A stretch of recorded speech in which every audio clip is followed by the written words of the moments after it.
خوش اومدید و خیلی ممنون که روی این ویدیو کلیک کردید. بله درسته، قراره طبق تایتلی که داخل این ویدیو دیدید قراره که خیلی سریع یه سروایولی داشته باشیم که آهن پیدا کنیم و قرار نیستش که مثل یوتیوبر دیگه کلک بهتون بزنم و مثل یوتیوبر دیگه نمیام دنبال دایموند و اینجور مزخرفا باشم، فقط و فقط آهن. پس بزن بریم. اول چوب میزنیم. اینم از یه دوتای آخری چوب. خیلی سریع پلنک میسازیم و با این 32 تا میریم کافی تیبل میسازیم و با این 28 تا میریم استیک میسازیم. 4 تا استیک داریم و این کافی تیبل میزنیم، پیککس میگیریم و اینا با دست خالی میکنیم. بریم دنبال سنگ. خب سنگانم پیدا کردیم، 8 تا 9 تا 11 تا بود. اینم از 12 تا کابلستون. بریم باش. اول از همه بریم یه 2 تا استیک اینجا میزنیم و این 12 تا رو برمی‌داریم و 3 تاشو میزنیم اینجا، یه پیککس سنگی. بعد باش یه فرنیس میسازیم و دوباره اینو میکنیم. این فرنیس برای اینکه آهن بپزیم.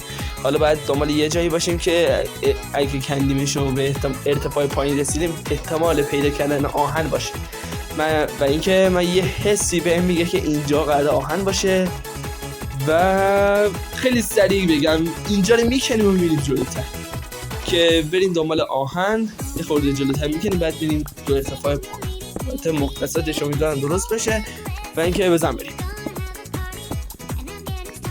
یه نیم ساعتی میشه کندم ولی به هیچ جا نرسیدم. اگه شما این ویدیو رو لایک کنید احتمالش هست که من آهن پیدا کنم، پس حتما خیلی سریع ویدیو رو لایک کن. خب اینم میکنیم.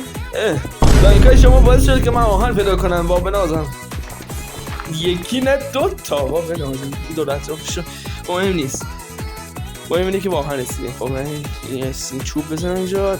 عجب خریم من، چرا استیک گذاشتم اینجا؟ چوب بزنیم خب این انرژی سریعتر میده. تا این میپزه یه کامنت و سابسکرایب هم بزن، یعنی کامنت بذار سابسکرایب کن و اگه لایک این ویدیو به 40 تا برسه این آهن ها رو جایزه میدیم به یه نفری که کامنتش لایک نخوره. برقا رفت که. ببینید این پخت. بنازم پخت. این 2 تا آهن هم میرسه به کسی که کامنتش هیچ لایکی نخوره یا حداقل 12 تا لایک بخوره، بیشتر نه کمتر. و خیلی ممنون که تا اینجا ویدیو رو نگاه کردید. اینم آهن‌ها خدمت کسی که کامنت گذاشته باشه. خدا نگهدار.